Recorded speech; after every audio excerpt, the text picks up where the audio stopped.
Today we're looking at what happened when the BBC's Russia editor Steve Rosenberg asked Vladimir Putin a difficult question about Russia's future, and how Putin responded in a lengthy televised event that was part press conference, part call-in show.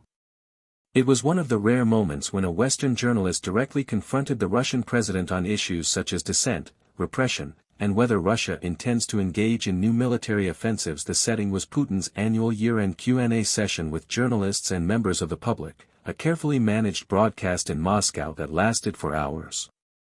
Voices from inside Russia and outside are watching closely because it reflects both Putin's domestic narrative and how he wants the world to see Russia at this moment in 2025. Steve Rosenberg stood up and posed a question not just about policy but about the future of Russia.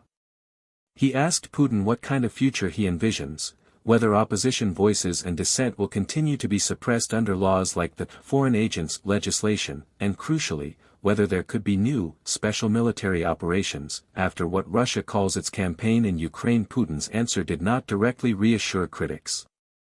On the question of dissent and repression, Putin returned to a familiar line. He insisted that Russia's laws on foreign funding and political activity are not meant to crush dissent but to regulate what he portrayed as foreign influence, claiming incorrectly that similar laws exist in the United States.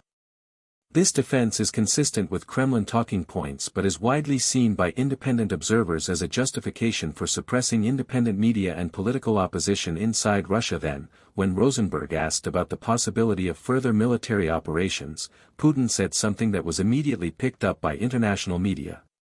He claimed there would be no new, special military operations, which is the term Russia uses for the war in Ukraine, if Western countries treat Russia with respect and honor its interests. That phrasing is remarkable because it puts the impetus on external actors to change policy before Russia refrains from future aggression. Putin also used the moment to reiterate his long-standing grievances about NATO and Western foreign policy. He blamed what he described as broken promises from the West regarding NATO expansion eastward after the Cold War. This has been a central justification from the Kremlin for its security stance, even though independent historians note that no formal treaty ever prohibited NATO from expanding and such interpretations are disputed. He went further and dismissed warnings from Western intelligence agencies that Russia might pose a broader military threat to European countries, saying that those warnings were nonsense. This echoes Moscow's effort to paint Western concerns as exaggerated or fear-mongering, even as European governments maintain sanctions and defensive preparations in response to Russia's actions in Ukraine. The way Putin framed the future was not a clear blueprint for peace. His message was conditional. Russia would forego new military offensives only if the West accepted his conditions and stopped what he calls disrespectful treatment. For many analysts, this sounds less like a genuine peace offer and more like a diplomatic repositioning designed to shift blame for ongoing tensions onto other countries. This exchange also took place against the backdrop of the broader year-end event where Putin spoke for hours on multiple topics. He reaffirmed the Kremlin's perspective that the Ukraine conflict is justified as a defensive action and described Russian military progress in ways that bolstered his domestic messaging. That narrative includes both dismissing responsibility for starting the war and portraying ongoing negotiations as possible only on Moscow's terms. International reaction to Putin's words was mixed. Some saw his comments as a strong assertion of Russia's red lines and a reminder that Moscow is unlikely to make unilateral concessions. European leaders and NATO representatives have consistently stressed that security guarantees and peace must be built on concrete actions rather than conditional statements, a position that contrasts with the Kremlin's framing. What's also important to understand is the media environment inside Russia where this exchange occurred. Independent reporting and foreign media have faced increasing constraints for years.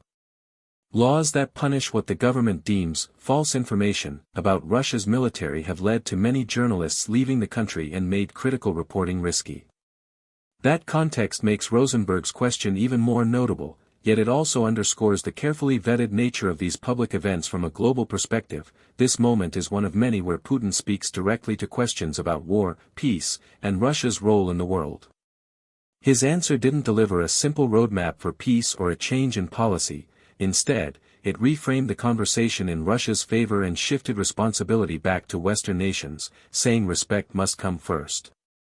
Whether that resonates with audiences in Europe, the United States, or Russia itself is another question, one that continues to shape international debates as the Ukraine conflict enters its fourth year. In the end, what we saw was not a breakthrough but an example of Putin's long-standing approach: present Russia as misunderstood and wronged, frame Western policies as provocations, and offer peace only if others change their stance first.